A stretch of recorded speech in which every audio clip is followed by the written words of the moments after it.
भाइयों, आज हम आप लोगों के समक्ष एक ऐसा प्रसंग सुनाने की कोशिश करेंगे कि जिसके विषय में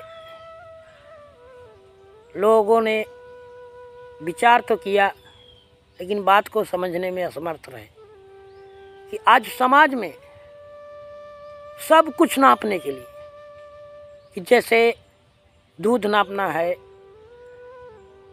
अनाज तौलना है, कपड़ा नापना है, मीटर, लीटर, किलोग्राम, सब कुछ बना, लेकिन इंसान के ज्ञान को नापने का कोई हिसाब नहीं है।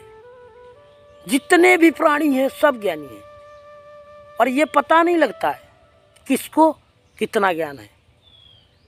आज हम आप लोगों के समक्ष ज्ञान की नाप सत्संग सुनाएंगे कि ज्ञान को कैसे नापा जा सकता है, प्रत्येक मनुष्य के ज्ञान को कैसे नापा जा सकता है। ज्ञान को नापो ज्ञान से, खुद कर लो पहचान, आत्मज्ञानी के वचन समझो ब्रह्म समान। भाइयों, इंसान के ज्ञान को ज्ञान से नापकर देखा जा सकता है। ठीक उस प्रकार जिस प्रकार अनाज को तौला जा सकता है और जिस प्रकार आप दूध, दही, तेल, मक्खन सब नाप सकते हैं, उसी प्रकार इंसान के ज्ञान को भी ज्ञान से नाप करके देखा जा सकता है। और किस प्रकार अध्ययन श्रवण के ज्ञान का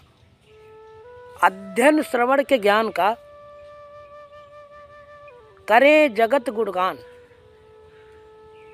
नप जाए मन की स्वच्छता और नप जाए जन का ज्ञान।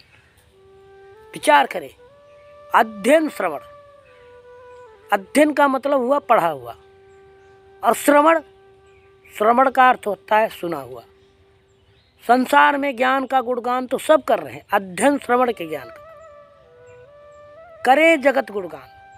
यदि प्राणी से कह दिया जाए कि आप जो ज्ञान सुने हैं उसे निकाल दो और जो ज्ञान आपने पढ़ा है उसको निकाल दो, फिर आप कुछ सुनाइए, 1 घंटे 2 घंटे आप जितना भी बोल सकते हैं अपने विचार प्रकट कीजिए,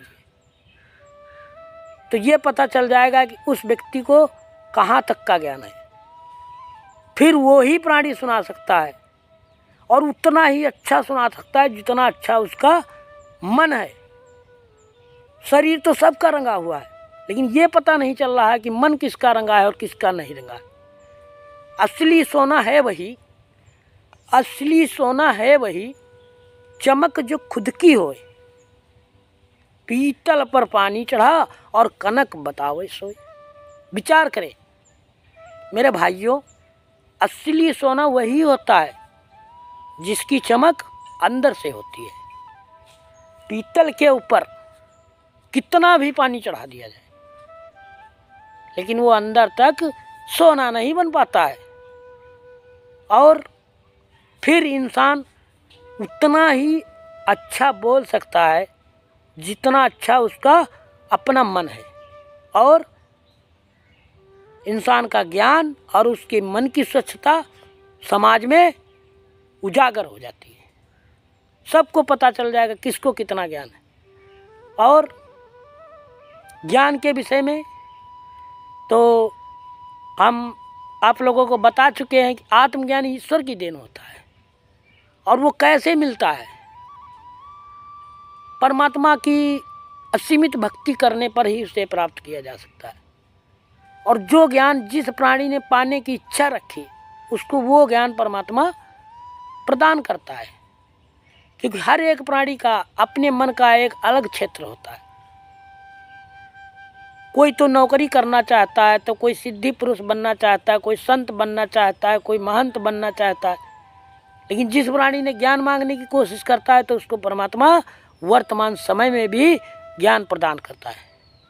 क्योंकि कर्म के भेद सब, और कर्म ही गुड़ की खान, कर्म से मानुष नीच हो और कर्म से बने महान।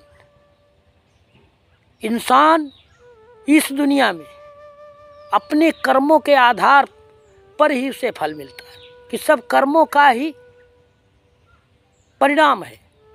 विचार करें कि अच्छे कर्म करने वाला व्यक्ति महान बन जाता है, जबकि गलत कर्म करने वाला व्यक्ति अपने जीवन को भी दलदल में गिरा लेता है। ये ऐसा इंसान का जीवन है कि जो जैसे कर्म कर रहा है और उसको फल भी वैसा मिल रहा है। बहुत लोग ऐसे कहते हैं कि कलयुग है,